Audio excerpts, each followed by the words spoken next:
हामिद मीर साहब, क्रेडिट तो जाता है शहबाज शरीफ साहब को कि उन्होंने न सिर्फ ये कि नून लीग को रिहेबिलिटेट किया पूरी तरह से, वो तो खैर उनकी हुकूमत में आने के साथ हो रहा था, लेकिन जिस तरह से उन्होंने नवाज शरीफ साहब को रिहेबिलिटेट किया है, जिस तरह से उनकी वापसी को स्मूथ बनाया, जिस तरह से उनका एक VIP ट्रीटमेंट हुआ, जिस तरह से उनके केसेस दाएँ बाएँ हो गए, जिस तरह से नवाज शरीफ साहब अब कैंपेन लीड कर रहे हैं चौथे वज़ीर आज़म के लिए, इसमें बहुत बड़ा और बिल्कुल क्रिटिकल जो क्रेडिट जाता है वो शहबाज शरीफ की सियासत और उनकी मफाहमत का है।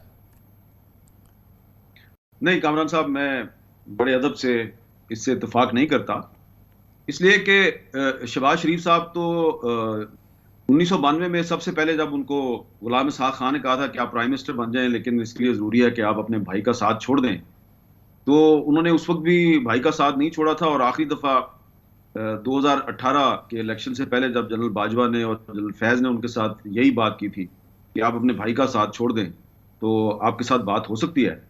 तो उन्होंने उस वक्त भी उनकी बात नहीं मानी। तो इसका मतलब यह है कि जो शहबाज शरीफ साहब को हमेशा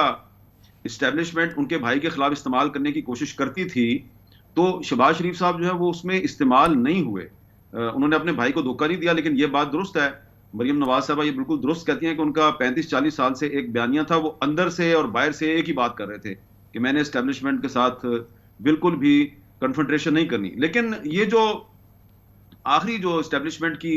जो लीडरशिप थी जिसके साथ नवाज शरीफ साहब का फटा हुआ था, इन्होंने तो मार्च 2018 में ही कहना शुरू कर दिया था, यानी कि इलेक्शन से काफी दिन पहले इन्होंने सियासतदानों को तो छोड़े, मीडिया के हलकों को ये कहना शुरू कर दिया था कि नवाज शरीफ और मुस्लिम लीग नून जो है ये एक पाकिस्तान दुश्मन जमात है और इसको हमने नहीं आने देना, और इसके लिए आप लोग जो है वो ये मुफाहमत की और रिकंसिलिएशन की बात ना करें। और ये बात जो है ये जनरल फैज ने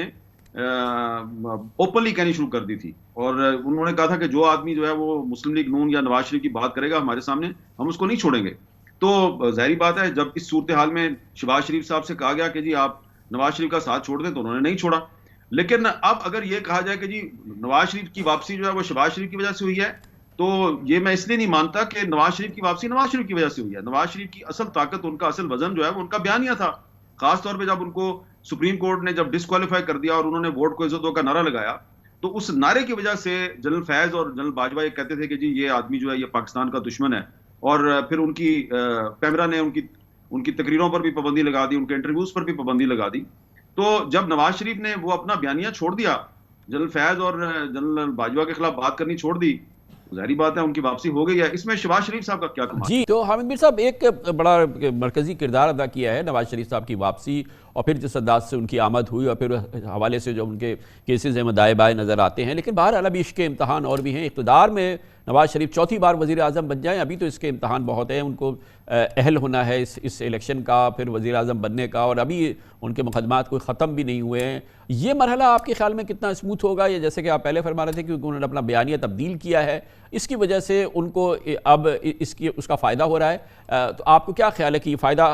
तूल खींचेगा और उस हद तक चला जाएगा कि नवाज शरीफ चौथी बार वज़ीर आज़म का हल्फ उठा ले? क्योंकि इसमें भी अब शहबाज शरीफ साहब का बड़ा मरकज़ी किरदार होगा। बाज़ हलकों का ये ख्याल है कि यहाँ से लेके इलेक्शन तक तो नवाज शरीफ साहब शायद लीड करें, मगर शायद हालात ऐसे नहीं हैं कि नवाज शरीफ साहब चौथी बार वज़ीर आज़म बने। जब वज़ीर आज़म बनने की बारी आई नून लीग की, तो फिर वो शहबाज शरीफ ही होंगे। शहबाज शरीफ कितनी एफर्ट करेंगे कि नवाज शरीफ चौथी बार वज़ीर आज़म बने? देखिए, मैं ये तो बिल्कुल भी नहीं कहना चाहता कि नवाज शरीफ साहब की सियासत को तबाह करने में शहबाज शरीफ साहब ने कोई किरदार अदा किया है। लेकिन जहां तक उनको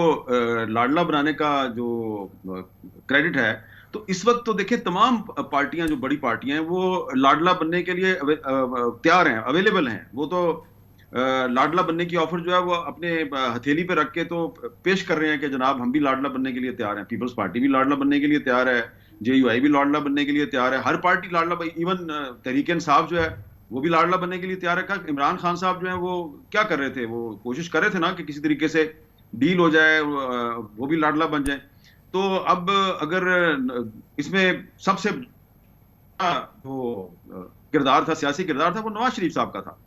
तो नवाज शरीफ साहब की जो ताकत थी वो उनका बयानिया था, वो उनकी पार्टी का नारा था।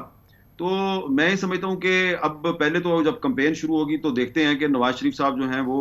दोबारा जो है वो पब्लिक की सपोर्ट को अट्रैक्ट कर पाते हैं या नहीं कर पाते। लेकिन हमें तो लोग ये कह रहे हैं कि ये जो इलेक्शन का रिजल्ट होता है वो होता है जो टीवी पे अनाउंस होता है। बाकी जो पोलिंग स्टेशन पे जो रिजल्ट अनाउंस होता है वो तो इलेक्शन का रिजल्ट नहीं होता। तो अगर हमने वैसे ही इलेक्शन का रिजल्ट सुनना है जो सिर्फ टीवी पे अनाउंस होगा, तो हाँ ठीक है, फिर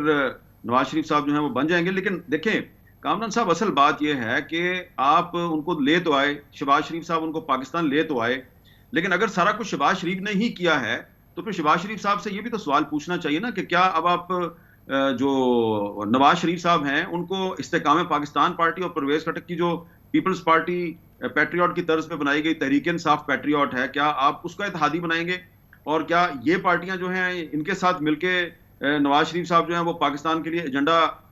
तब्दीली का लेके आएंगे? और फिर कुछ इंडिपेंडेंट्स जो हैं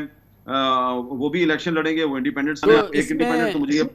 तो बहरहाल जो आखिरी मरहला होगा हामिद मीर साहब वो होगा कि इलेक्शंस, और इलेक्शन में जनाब नवाज शरीफ की शिरकत, और फिर उसके बाद और फिर एक हुकूमत जो लाइकली मखलूत हुकूमत हो, तो उसमें नवाज शरीफ साहब होंगे। फिर मैं दोबारा पूछना चाहूँगा, उसमें आपको कोई कबाहत, कोई मसाइल बीच में नज़र आ रहे हैं, या वो भी स्मूथ सेलिंग होगी जैसे लंदन से उनकी इस्लामाबाद तक हुई, और फिर अब यहाँ से इस्लामाबाद से लाहौर, और लाहौर से फिर दोबारा प्राइम मिनिस्टर हाउस है, इसमें अब आपको कहीं कोई मसाइल नजर?